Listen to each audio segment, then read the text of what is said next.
All right, what's up, guys? VV back with another video. And in today's video, we're busting out that green-yellow Arlong again, guys. I know it's been a while since we messed with this leader. But yeah, let's do this, guys. Without any further ado, let's get right into the video. So it's going to be a pretty straightforward video, very standard order of operations here. First things first, we're going to be checking out the deck list, okay? After that, we're going to be heading over to the sim, checking out 5 games on the sim, and then we're going to finish up by going over the deck list one more time. We'll recap, and I'll tell you guys what I think about it moving forward, okay? Now, I will have everything time-stamped in the general description, and I'll have all relevant deck lists and links and things like that in the comments section below. If you guys have any comments, questions, or suggestions, please do not hesitate to put those down in the comment section below, or hop on the VV Theory Discord. Link will be in the channel description. Alright, guys, let's go ahead and break down this deck list, starting off with the leader Arlong. He is a 5,000 power, 4 life, green-yellow leader with Dawn ×2. When attacking, pay 1. Play up to 1 character with a cost of 4 or less, and with trigger from your hand. I can't even remember how long it's been since I've covered this leader, guys, so I will link that video down in the comment section below for y'all to check out if you want to see like my original plans on this leader. It's been a while since I've messed with this leader, though. So in this version, we're running a new version of the deck. I'm going to go over it now. If you're a newer player, be sure to pause and read what each one of these cards do, and then I'm going to break down the list, okay? So we're running 3 of the new EB02 Arlong. We're running 3 Karubi. We're running 4 Arlong. We're running the 4-cost Arlong. We're running 2 of Lord of the Coast, 2 Hody Jones, 4 Pagaya, 2 Onami, 4 Charlotte Cracker, 4 Sanji, 4 Kikanojo, 4 Nekamamushi, 4 Frankie, 4 Basil Hawkins, 4 Satori, and 2 Nami. I think this is probably my most complex version of green-yellow Arlong so far. Like, notice it's not just... I think in my original version that I put a video out on where I gave Arlong his entire own video on the channel. In that version, I think I was running just a 100% trigger hit rate, where I think if not all of the cards from my, every single card in the deck was a trigger, and I think something like 90% of them were trigger bodies.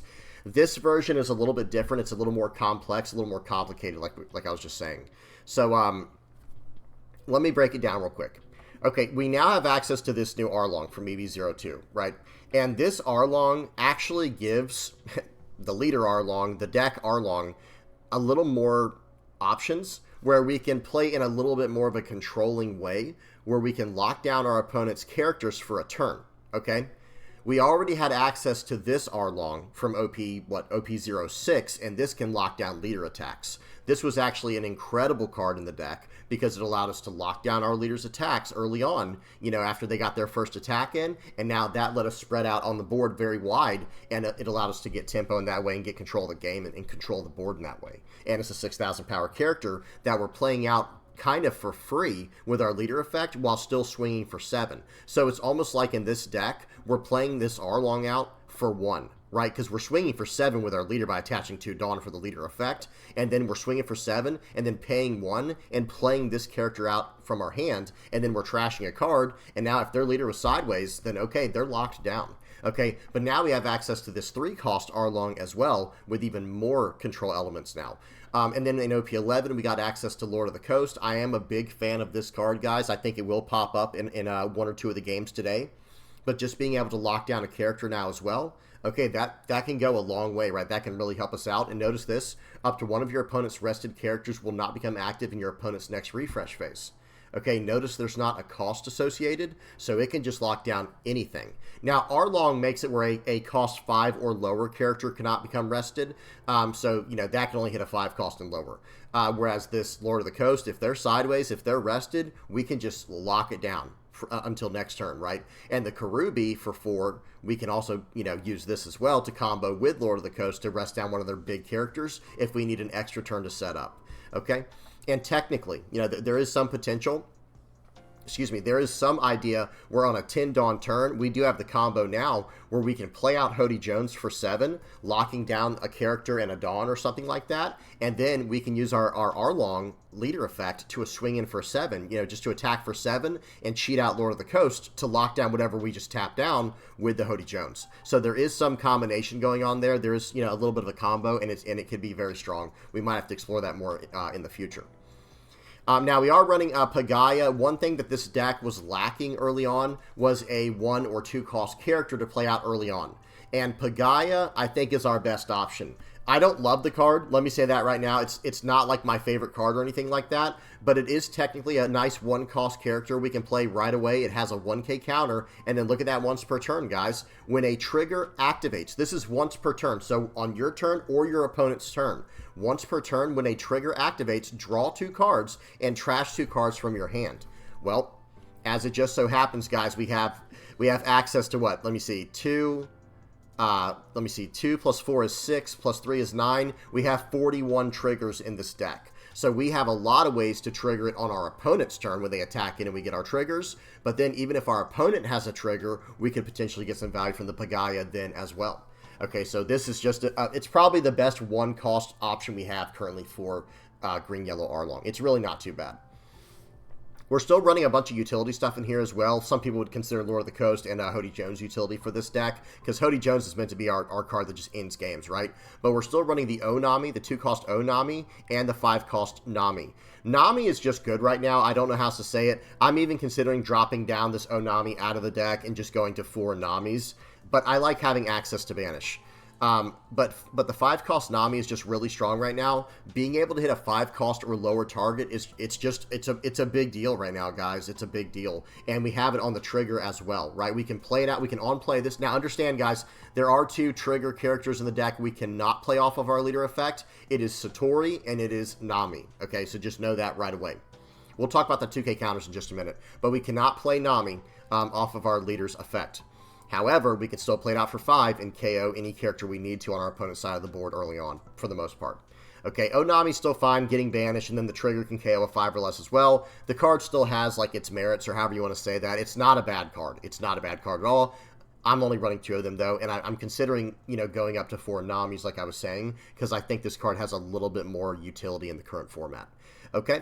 Everyone knows what Hody Jones does. Cracker, Sanji, Kikinojo, Neko Mamushi, and Basil Hawkins, they are, and also Arlong, technically the 4-cost, they are the foot soldiers in this deck. They are the grunts. They are the cards we just slam down any chance we can.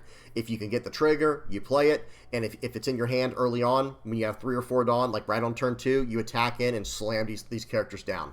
Now, Arlong, technically, you don't want to slam him down right away. You want to be able to cash in on that on-play effect, because you have to trash a card to even do that. But worst case scenario, if you have to play this card out early because you just want to get tempo on the board, then do that. But yeah, that's what all these cards are for. 2k counters. I'm running Frankie and Satori. Some people are probably thinking, where's Hachan? Okay, and that's a good question. You can absolutely run this card. I am running Satori because it is a 5-cost, 5,000 power, 2k counter character that has the trigger to just cheat it into play. And then I'm running Frankie because it's a 4-cost, 5,000 power, 2k counter trigger. We can cheat this into play. But I will say this. Hachan is good enough to run in Arlong. Guys, let me put this into perspective for the newer players out there. This character was built specifically for this leader, right? I mean, there's other leaders that can go in as well, of course. I think there's like 1 or 2 other leaders that can run this character and still get the... Actually, I think it might just be... It's if your leader has the East Blue type play this card. I can't even think, guys. Let me look up East Blue leaders real quick. Yeah, so I think it's only 2. It's only 2 leaders, I believe, that can even play this, the Hachan we were just looking at. Let me bring him back up. I think there's only 2 leaders in the game that can even get this East Blue, keyword for the trigger to even be able to play, at least currently. So this is definitely a card to consider because it's a... If I were to make any changes, I think I would actually change out the Frankie for this Hachan if you're just trying to keep to the 8 2k counters. Notice this, guys, I'm only running 8 2k counters because the deck is meant to be very aggressive. But here's what we have to consider for the 2k counter package. Frankie is nice because it's a 4-cost, 5,000 power 2k counter with trigger, so we can cheat it out with our leader effect if we need to. Or if we have 2 or less life and we take a hit and Frankie's in there, we can draw a card and establish a body. However... if we have more than 2 or 2 life, if we have like 3 or 4 life and we get this Frankie trigger, we only get to draw a card. We don't get to play it out. Okay, we can cycle it to the trash and just draw a card. Satori, on the other hand, is always coming into play, and it's a 5,000 power body, but it costs 5. Okay, yes, we have to trash a card for the trigger effect. However, just having that dependable, that that consistency to just for sure have a body, that is really, really strong, right? Just being like, even if it's our first life card, okay, no problem. I'll just trash maybe one of these bricks in my hand, like Kikinojo or Arlong, and I'll just slam down the Satori, right? Now I have a character in play. I have some tempo. However, the downside to Satori is we cannot play this out with our leader's effect because it costs 5. Last but not least, we have Hachan. Hachan is...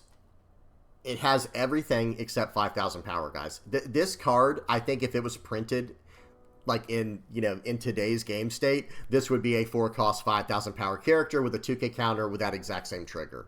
I don't think anything would change. I think the game is power crept into a certain, you know, a certain point where if this card was printed today, this would just simply be a 4-cost 5,000 power 2k counter character that says trigger. If your leader has these blue type, play this card.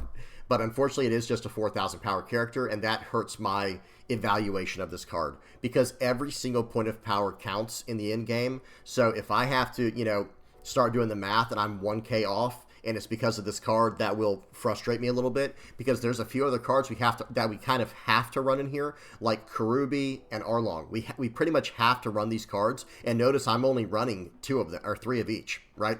So for the 2k counter spot, I did not want it to be a 5,000 power or lower character. However, you might be able to make it work, guys. I think Hachan is still really good. And if you can, guys, if you want to make some adjustments, please do so, guys. This list is not perfect, but I think it is pretty well fine-tuned. I think it's running pretty well, and I think y'all will see that in today's games. Excuse me. But if you can make this character here work, then by all means do so. Let me see something real quick. Okay, I was going to say, is this like a new one? I don't even remember this one. But no, this is a 4-cost 5,000 power 1k counter character with trigger, play up to 1 Fishman or Merfolk character with a cost of 3 less from your hand. Yeah, we don't need this. But I will say, this Hachan, the 2k counter one, is very much worth considering.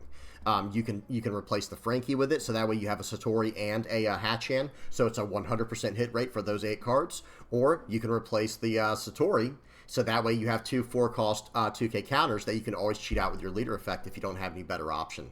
But my logic on that is you'll always have a better option, right? I mean, think about it. I mean, theoretically, you'll always have a better option, but you have all of these 4 costs in the deck, like the Charlotte Cracker, Sanji, Kikinojo, Nekomamushi, Basil Hawkins, Lord of the Coast, and Arlong. If you're being forced to play out your 2k counter with your leader effect, you're not in a good spot. You're already not in a good spot, right? Where it's like, okay, that's just not going to help at that point. So we'll have to see what happens, though. Either way, this is the package that I chose to run with the Frankie for some card cycling, and then the Satori, which is a consistent trigger that helps me clean out my hand from for any bricks that might be in there, and also allows me to get down a 5,000 power body whenever I take a hit if it's in my life. But that's about it, guys. Everything else is pretty straightforward. And yeah, let's go ahead and head over to the sim and check this deck out, see it in action. All right, first game up we have against Blue Purple Kaido. Volume is off, speed is on 2x, and here we go. Let me just tell you guys the lineup we have for today. We got some pretty decent games. This first one's kind of more fun, but we have Blue Purple Kaido, and then we have Blue Purple Luffy. Then we have Blackbeard, Red Blue Marco, and then Blue Yellow Ace. Okay, so we got some fun matchups, then we also have some more serious ones, okay, or more meta matchups. Okay, so volume is off, the speed is on 2x, and here we go. Okay, Blue Purple Kaido. In today's day and age, we got Blue Purple Kaido players still running around. You love to see it, man.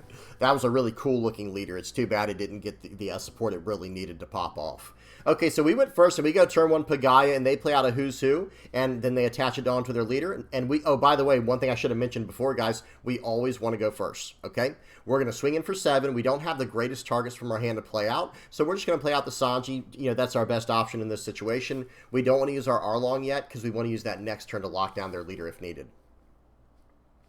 Okay, so notice what they have in their trash, and they just played out this card, Daifugo, I think his name is, and Hamlet. So this is a Smile deck, okay? This is like a Smile tribal deck. They're going to swing for 7. They had 4 life, okay? So we did not get our trigger. That hurts big time. That is unfortunate.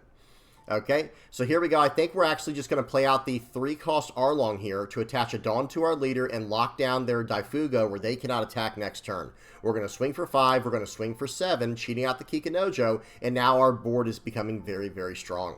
Okay, now remember, guys, they cannot attack with that 3-cost 5k Daifugo. They can attack with the Hamlet and the leader, but not with anything else. But not with the Daifugo, excuse me. I guess they can attack with the one cost Who's Who, the one they played earlier, but I don't think that's going to help too much. They only have 4 Dawn for the turn. They had to do some type of Dawn minus effect with that Daifugo to cheat out the Hamlet, I believe. Okay, so they're using Artificial Devil Fruit Smile. They're just getting cards out of their hand. They're going to swing 5 and a 5. We're not letting that card go, and that's all they can do, guys. They can't even attack with anything else because it's too small. Okay, so right here we're going to attach a Dawn to the Arlong, and we're going to swing in for 5. They give us a counter. We're going to swing for 7, and then we're going to swing for 7, and then we're going to swing for 7, guys. We're just beating them down right here, and we're going to cheat out the Arlong. Guys, this is a lockdown situation. I'm going to get rid of the Karubi here because they're not going to be able to play enough blockers with 6 Dawn to stop my attacks for next turn. So I cheat out the Arlong there, guys. They cannot swing with their leader now, and they do not have enough here to even put a Dawn on their leader to do this Hakai Ocean Sovereignty to ramp a Dawn. They're going to swing for 5. We're just going to let that go.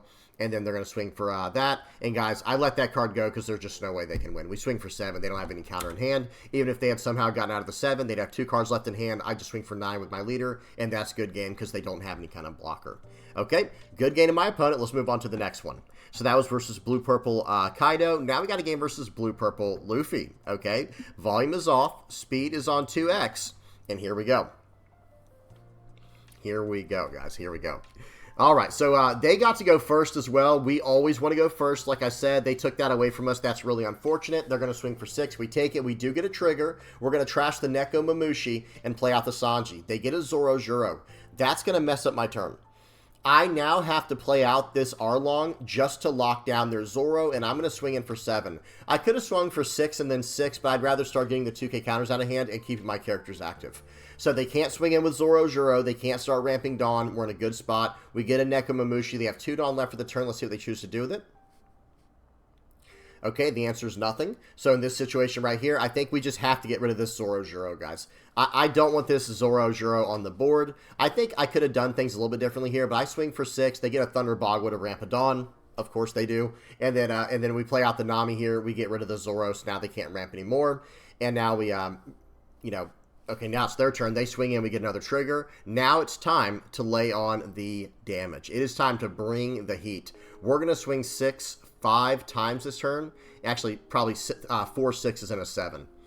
We're swinging with everything. We're swinging with every single card, and then we're swinging 8, excuse me. So now they can't just block for free with their Katakuri. Okay, we're going to replace the Nami on the board and just lock down their leader attack and say your turn. So guys, they don't get to use their Monkey D. Luffy this turn. They have to use their Katakuri to block. And they'll get rid of one of my characters here for sure because I can't stop one of their attacks. They go for the Neko Mamushi. That was the correct call out of everything on the board. And then they're going to play out a Sanji, playing out a Charlotte Katakuri, and it's my turn. Okay, we have to do things in a very specific order here. Let's pause and talk about this for a second. We can lose the game next turn.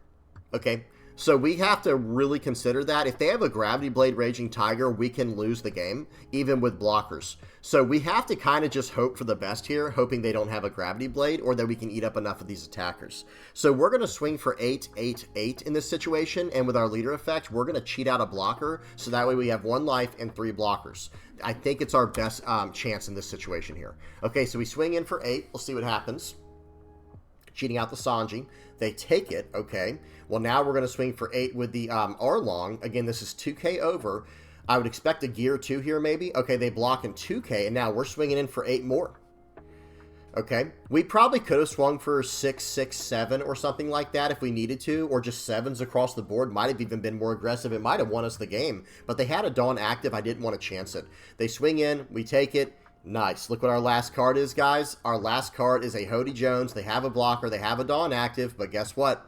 It's time to swing for 2 6s, 3 6s, and a 7. Or an 8. I can't even count. Sorry, guys. So good game to our opponent there. It came down to at the very end. That was a tough one. Okay, obviously it's going to be a hard game anytime you play against Blue Purple Luffy, but having access to green in this deck is going to give us a chance because we have Hody Jones. Hody Jones is the one chance we have against a deck like Blue Purple Luffy.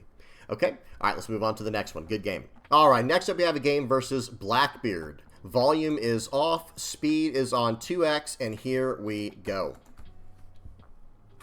So we don't really care too much about Blackbeard's effect here, like the leader effect. We have some on plays, which, you know, they will be able to shut down. But the fact that we have all these triggers that we can get from life, that's like the main thing to focus on. We're going to counter out early just in case we have a Land of Wano trigger on top of our life. We do counter out very early here. I'm hoping for this 8k to go through. It does. They're down to 4 life. We're going to try to counter out this turn as well, but guys, we literally only have 2k counter in hand. So if they swing for 7, we're not even going to be able to counter out. They swing for 8, so we have to take it. And luckily, it was not a Land of Wano trigger, but it was a Basil Hawkins trigger to help us fix our hand a little bit. Okay, they play out a Vasco shot. We are going to just keep attacking here. They've started using their leader effect to shut down our leader. Let's see what we do here. We're going to play out the Arlong. We cannot attach a Dawn to our leader with the effect, so we're just going to swing for 5. I was hoping to be able to swing for 6, 7, but remember, guys, the Arlong, the on-play effect got turned off by the Blackbeard's leader effect. Okay, so we swing for 5, swing for 7, cheat out the Kikinojo. They give us a blocker. They don't want to go down to 3 life this early on, so they can play around my Land of Wano leader effects. Very well played. We're going to take it. We had to just chance this, guys. They did not turn off on play effects early enough there, so we punished them for that big time. They play out the Kuzan, and now they're going to pass the turn after using the leader effect. So they're down to 2 cards in hand. They have 4 life. They have 2 blockers. But right here, guys, we're just going to start attacking. I dare him to turn that Kuzan sideways. I will then eat his entire board up, right? He can't risk that on the first attack. So he does get very lucky there, very fortunate to get a finger pistol trigger. They always have a finger pistol trigger. That's just how it is right now, guys. Blackbeard always has like some type of KO in their life right now, and then Blue-Purple Luffy always has some kind of ramp in their life. It's just how it goes. I don't know how else to explain it, guys. It's like it always happens like that now. Okay, so we attack in. We get everything off the board for the most part. The Vasco shot and the 6-cost Kuzan, but they bring out a 5-cost Kuzan. They're going to swing for, it looks like 7 and then 8. Okay, well, I'm going to take every hit here, guys. I'm going to take all the hits I can. I have Hody Jones in hand. I'm just going hyper-aggressive next turn. They've been countering out very aggressively here. Remember, guys, they were countering out and using blockers and whatnot. So they attack in. We take it. It was not a trigger, but we have a full board. It doesn't matter. Right here, guys, I think we're just going to poke them down. We're just going to poke them down because we have a Hody Jones to finish in hand. Okay, they took the first 5K and the second 5K. Right here, I just know it's over, right? Like, at this point, I just know it's over for them. So we're going to swing for 6. There's a 2K. Now we're going to swing for 7. If this goes up, well, that's just game. Good game to my opponent. If that had gotten countered, we were just going to swing for 7 and then swing for 8 with the Hody Jones. We probably could have done that in a little bit better way, but the idea was they just couldn't get out of what we had there. Like, we just had too many attacks, and when they started taking the 5K and 6K hits, that's when you know it's pretty much over. Okay, good game to my opponent. Let's move on to the next one. Okay, that was versus Blackbeard. Now we got a game versus Red-Blue Marco. Volume is off. Speed is on 2x, and here we go. Red-Blue Marco, guys. Red-Blue Marco. So, all right, we finally got a game where we get to drop down the Pagaya here. Once per turn, when a trigger activates, we can do a draw 2, trash 2. Okay, we got to go first in everything here, guys. We're swinging in for 7. We're playing out the Basil Hawkins. That's a card that they don't ever want to get rid of because they'll lose a life if they do so. They take that hit. They're down to 3. They're going to use, and now we're going to pass the turn back. They're going to put a Dawn on their leader. They're trying to fix their hand a little bit. They can give minus 2,000 or something, probably to the Basil Hawkins, but I don't think they're going to be able to remove it with 3 because a lot of people don't run a lot of cheap removal, and if they get rid of my Basil Hawkins, they lose a life anyway. We get a Karubi trigger. We're going to use that just to rest down the Duval so we can get further value from this Pagaya. Okay, so we're going, and that allowed us to use our Pagaya as well. So we're going to attack for 1,000 into the Duval with Pagaya, and now we're going to be able to attack it with everything for the turn here. Okay, so I think we're just going to swing 5, swing 7, and lock down their leader effect. Or, excuse me, lock down their leader next turn with our Arlong.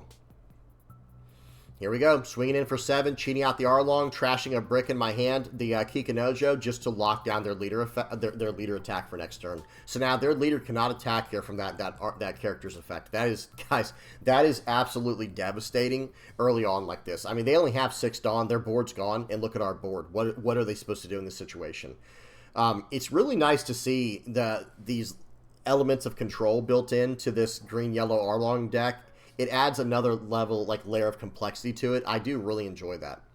Okay, well now we're just going to keep poking them down. Give me all the cards in your hand. Now we're going to swing for 5, swing for 7, cheating out the Arlong. We can't use the effect this time. I mean, we can, but it won't do anything, right? And then we're going to play out the other Arlong. So now our board is ready for next turn. What are they going to do? Remove my Basil Hawkins? Because then they lose a life from that.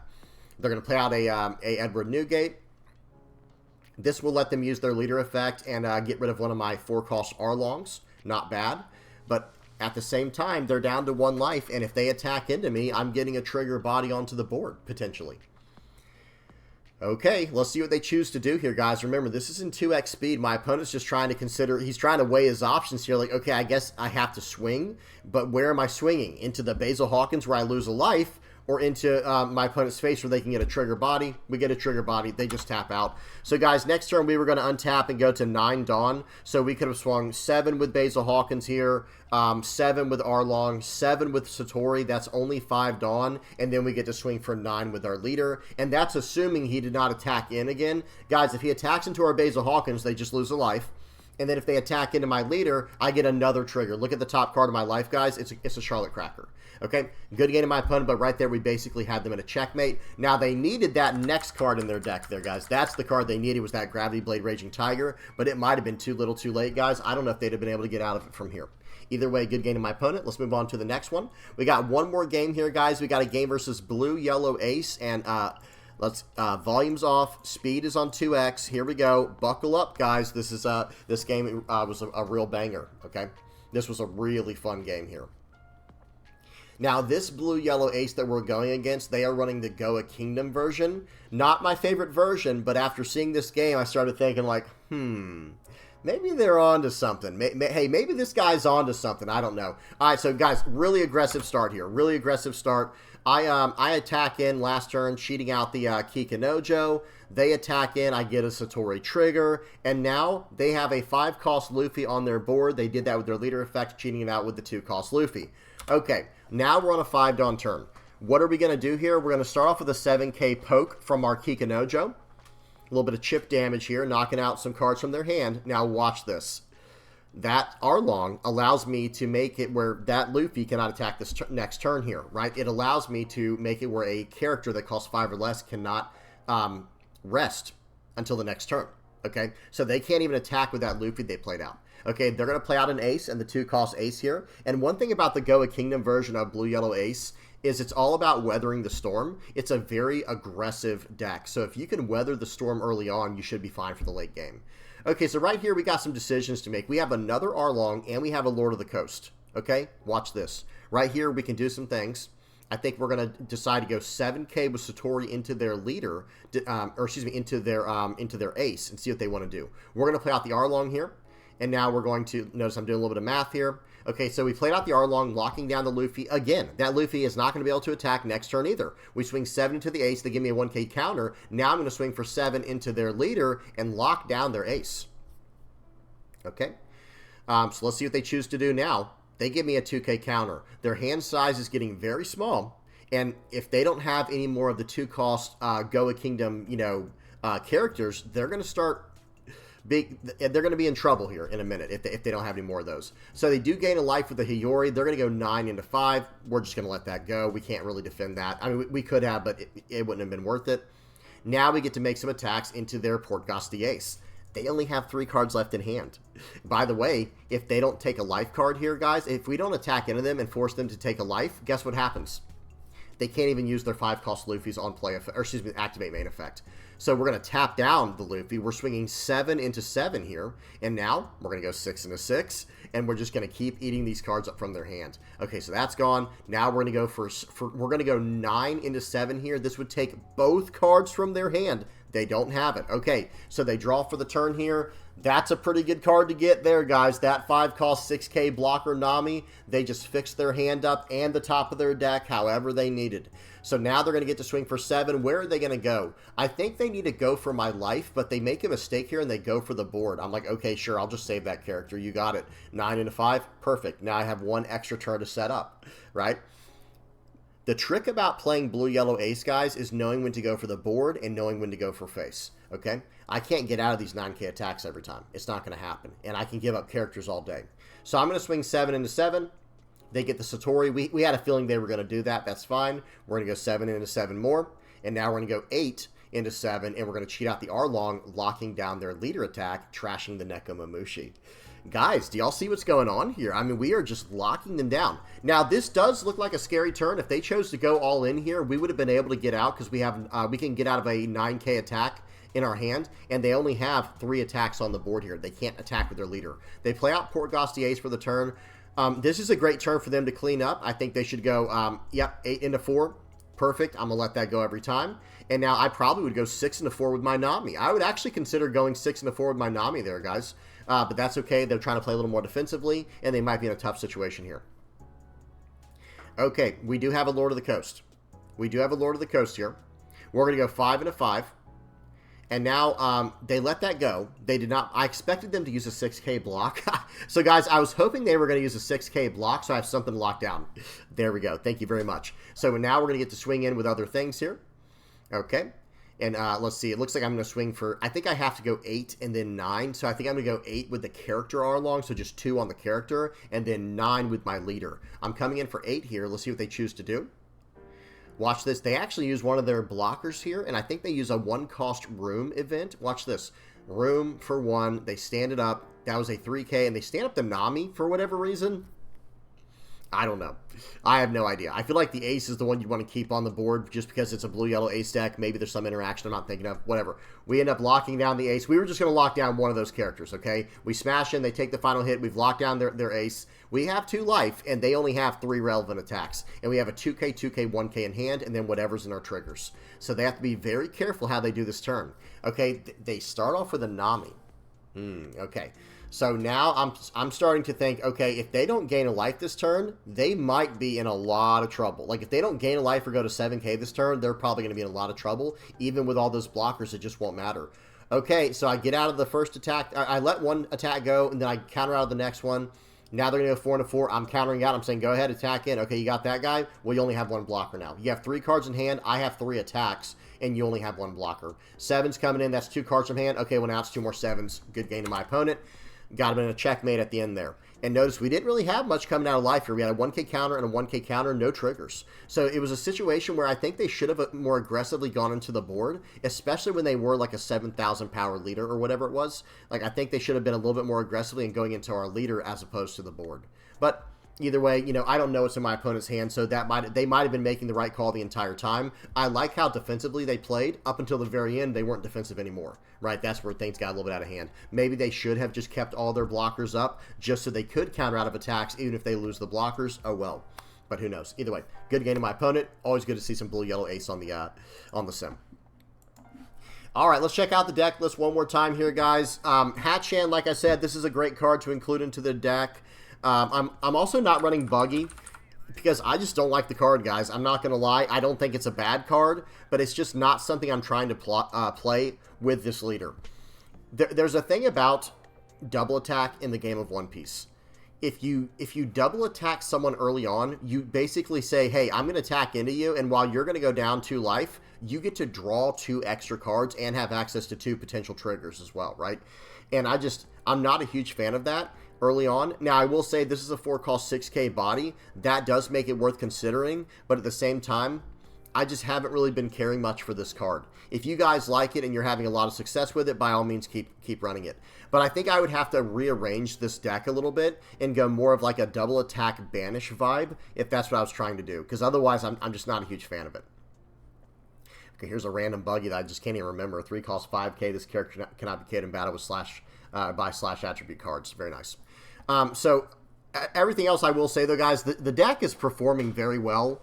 Pagaya was okay. We saw some value from this in the Marco game. Nami is just always good. The card is just always good, guys, when it comes to yellow. There's very few times it's not good. Let me say it like that. It's only really not great against the decks that go so tall where it's just, you can't hit anything.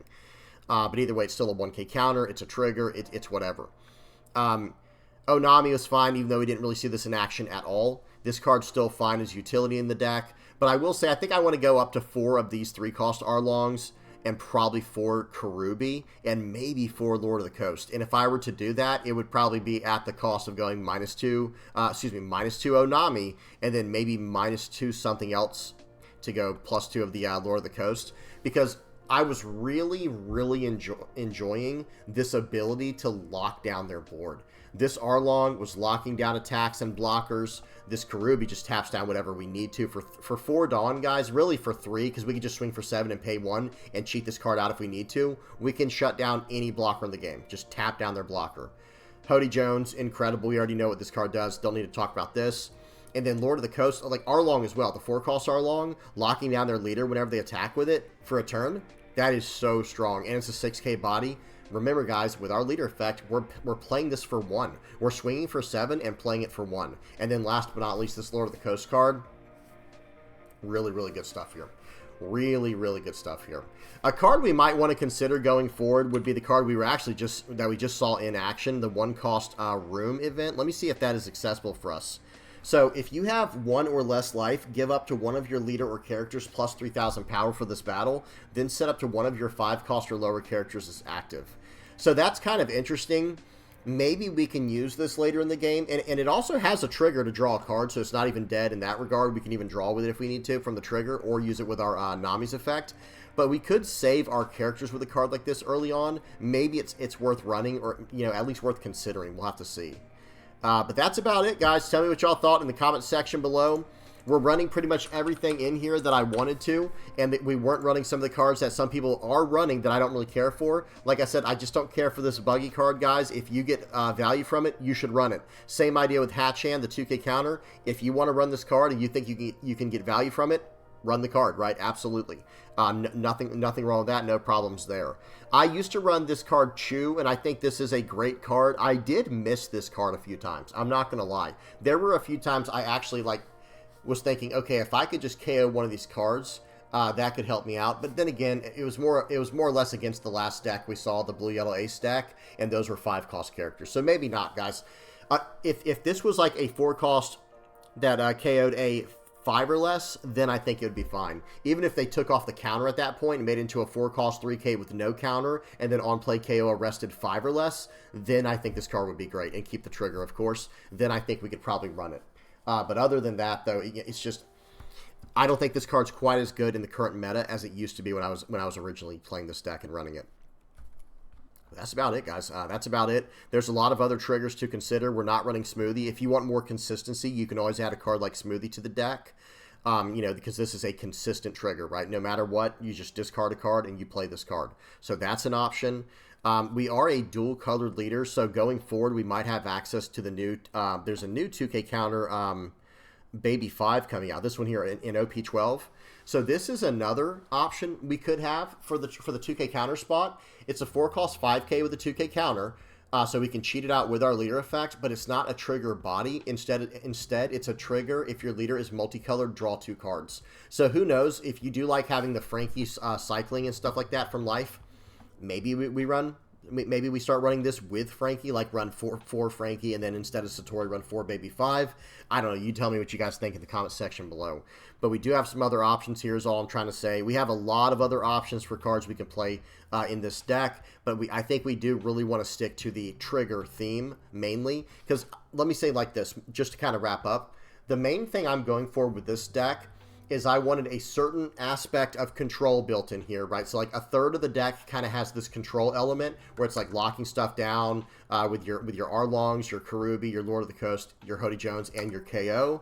And then there's another part of the deck that's really like probably like 50% of the deck. Okay, hang on. Maybe that's what it is, guys. Like 25% of the deck has like the control built in, and then 50% of the deck are just the 4-cost trigger bodies to cheat in, and the other 25% of the deck is like just 2k counters and just random utility like the Pagaia and whatnot. I know those numbers weren't exact, but hopefully y'all see what's going on here. You need to balance this deck with your utility, your control, and then your trigger bodies. That's kind of what I'm going for here. All right, I'm done. Hope y'all enjoyed that. Please don't forget to like and subscribe. Let me get the outro page on here real quick. Hey, guys, thank you for supporting me in any way, shape or form that you do, guys. Whether you're liking, subscribing, sharing, commenting, viewing, using my TCG Player affiliate link, becoming a member on YouTube. That's another way to help me out big time. If you're donating through Patreon or PayPal, if you're a Playmat supporter, a YouTube member, I just said that, or part of the Discord community, thank you guys so much. I really, really appreciate all the support. And guys, if you're helping out this game in any way, shape, or form, helping out with the community or whatever, thank you so much, guys. Thank you so much. All right, I'm done. Hope you enjoyed. Till next time, peace.